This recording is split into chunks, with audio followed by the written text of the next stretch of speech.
looking at subgroups. We've got our Cayley table. We break these down, and we're just looking like this first one's kind of neat. You're just taking these pieces of it, and that's just going to end up with those, and we're going to prove that those are a group. Now, we could go through those 4 axioms, but is there a quicker way, if we knew this was a group, is there a way to say that this is a group?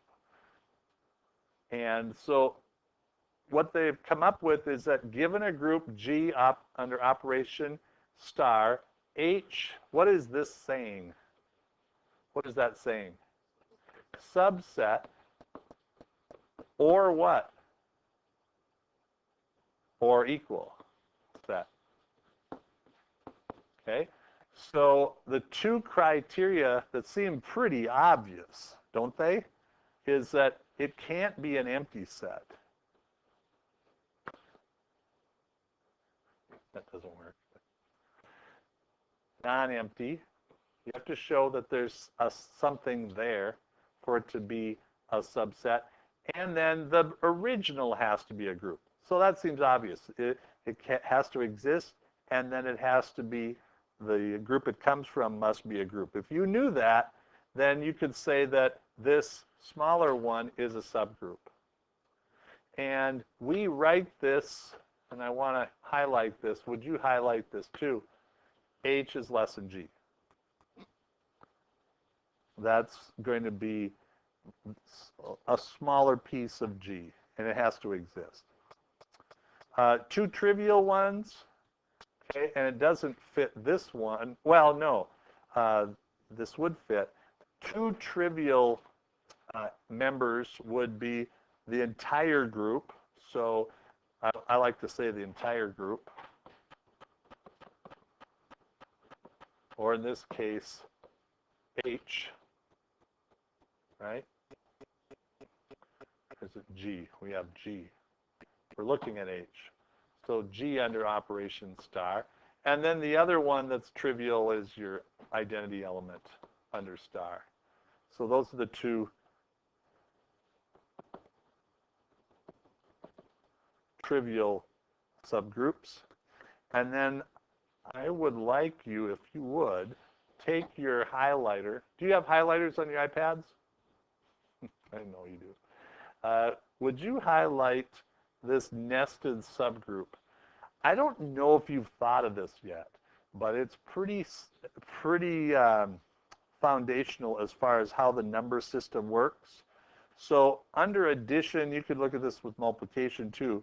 You have integers, and there are more, which sounds weird because there's infinite number, but the set of integers is a subset is less than the rational numbers, integer over integer. And that rational subset is going to be that of the real numbers because it doesn't have irrational numbers in it. And this, the granddaddy of them all that has all of these in it, real, rational, integer, is the complex set. Has not only those, it has the complex values too. All right, so there we have the subset. Now, when we deal with the theorems, what we're going to try to do is come up with some shortcuts so that we don't have to prove the big set and then prove the little sets. So let G operation star be any group with identity E for any element A element of G.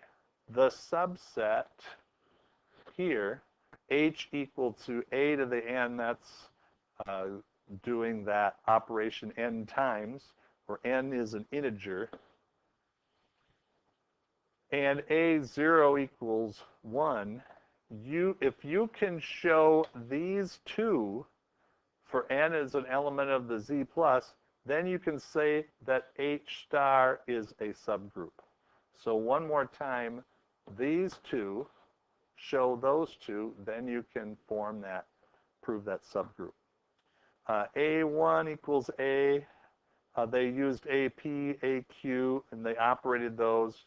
A of P plus Q, that's how operations would work. And if P plus Q and P and Q are integers, then it's closed. let's see, since it's closed, n equals 0, that's A0 equals E. That's one of the criteria. Or, well, yeah, that's going to be true.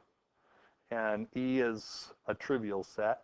And then n equal to -1, that's A of -1. This is going to be the, this is the part I had a hard time kind of figuring out what they're saying. A -1 is an element of H intersect G, and A to the negative n is equal to that. This is the step I thought was a little confusing. We'll have to look at that a little bit. And then the corollary was looking at if you have this group and the subgroup could be found by doing A of n, you have all of these subgroups. A0 is E, A squared, A cubed, all of these subgroups. Even A of -1, A of -1 squared, and so on. G is the smallest subgroup of G containing the element A. So G is the smallest element with A. The others are just different orders. Consider the non-empty subset. So it's non-empty subset. If A star B inverse is an element of A, AB is an element of H. So this is what we use to test for a subgroup. And you can see the proof that they used for that. But what I'm going to do, they proved for each of these. I thought that was helpful. Go to, if you would, go to example 54. Okay? Go to 54, read through it, and then see if it makes sense. It says H2 is 0, 2, 4 under +6. Prove that it's a subgroup. I want you and a partner next to you to see if you can explain 54 and 55 to each other. Anybody want to take this first one? Yeah, Oliver, go ahead. Yeah, just, or no, you can just tell. You can just tell. Okay, so first we prove that it's not empty, and by looking at it, we can see it's not empty. The fact that it exists means it's not empty. So that's one criteria we have to show. Then what's the other thing we have to show? That it is a subgroup of Z6. Yeah, that it exists in that, right? It exists in that group. So we need to check that H2 of +6 is in the subgroup. So they took the 0, 2, 4, 0, 2, 4, and they made all of those in the Cayley. And is this closed? Yeah, it's closed under +6. And what else?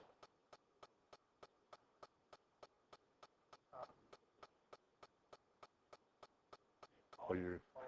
Elements are an element of Z6. Yeah, Z6. So they're in Z6. So we're trying to prove that H2 +6 is a subgroup of Z6 +6. So 0, 2, 4, you have to make this statement first. It's not empty. Seems annoying, but it is something you have to do. And of course, Z6 +6 is a finite group of order 6. Yes, because you have 0, 1, 2, 3, 4, 5. And then to check the subgroup for this one, we use the Cayley table, and 0, 2, and 4 are the only elements. Are those in 0, 1, 2, 3, and 4, 5? Yes. So therefore, it is a subset. This is less than that. Therefore, it's a subset. It's not the trivial all set. And so therefore, it is a subgroup. So the two things you found is non-empty. You looked at the elements. They existed in the Z6, and there were fewer of them. They were closed. Then you have a subset. Therefore, H2 is a subgroup, we would call it. You have to prove all those things for this. You have to prove all of the inverse in that. This is a shortcut because you already knew that Z6 was a group. Yeah, Shane. So why do you have to reprove, like after you figured out it's closed, so all of the elements, I guess like all the answers in the Cayley table are going to be part of like H2. And so why do you have to reprove the answers are also part of Z6 if you already did that at the beginning? Like you said that I agree. you basically said the inputs are in Z6. Mm-hmm. And then you said the outputs are the same as the inputs. So why do you have to say the outputs are in Z6? That's a good question. I would say it's just kind of the formality of when you put these together this way, you're going to see just these. You're not going to see threes. Is all I can think But of. if you did, it wouldn't be closed. So Yeah. it wouldn't be prevailing. Right. So I think you want to show that, but closure of the Z6. Yeah, like well, it must be first. You said that they're both. I think what the idea is that if you knew that Z6 were 0 through 5, you're doing less work than testing the big one. You know, you're doing less work this way. It's a little more efficient. Ben, you had a question. Is it possible for a subgroup to have a different identity than the I don't think so. I think the identity would have to be the same, wouldn't it? Otherwise, the other one wouldn't be a group. Yeah. Then, for example, 55, find all the subgroups of the Klein group. Remember with the Klein group, you went A, you get the identity. B, you get the identity. C, you get the identity. And of course, E, you get the identity. And we want to find all the subgroups. So what they did is they started with the trivial ones, okay, which was E, and then the total. And then they did this EA. Now, what's that all about? Why did they do EA? It's a subgroup. Well, you want to include A, right? So E and A. And you always put E in there because E is a part of, it's a trivial, but it's also part of all the groups. So you put the E and the A, and they check that, and that EA with this chart that you had gave you the closed. And if you did EA is closed, it is a subgroup. So it's closed, and it had E in it, and A. It had A in it, so therefore it is a subgroup. You could do that for EB and EC, so that's obvious subgroups. And what about something like AB and AC? If it contains A and B, it must also contain C. So what they're saying here is if they have AB, if you look back here, A, B, you get C. Or B, A, you get C. That means what would that subgroup have to be? Or you just say it has ABC.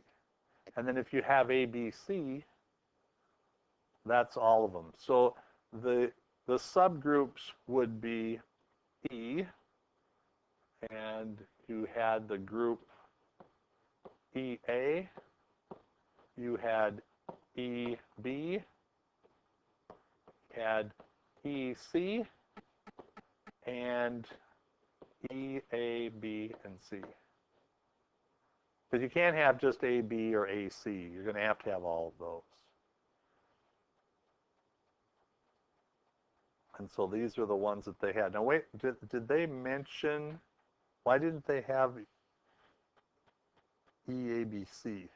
Oh, is that because that is you don't need that one because that's the whole thing. So those were all the subgroups. Subgroups are not equal to the original. Okay. 56 is where it gets interesting. Consider the subset Z, not including 0, of the real numbers, not 0. And show that this is closed under multiplication. Well, if A can't be 0 and B can't be 0, when you multiply them, it's not going to be 0. So then it would be closed under the integers, as long as neither one of them are 0. So you would go AB, element of Z, not 0. AB has to be an integer, as long as those are not 0. So it's closed under multiplication. Show that z, not including 0, notice how they do it. They put the not sign there. Under multiplication is a subgroup. And the reals under multiplication, not 0. See what that is. So they went, this one is a group, okay, for reals, but z is not a group. Why is z not a group?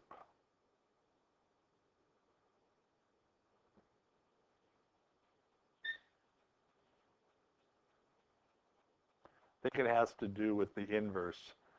The problem with inverse is it won't be 1 over 5 or 2 out of 3 won't be in there. So that would be the reals are a group, but the integers are not, because the inverse doesn't exist always under integer.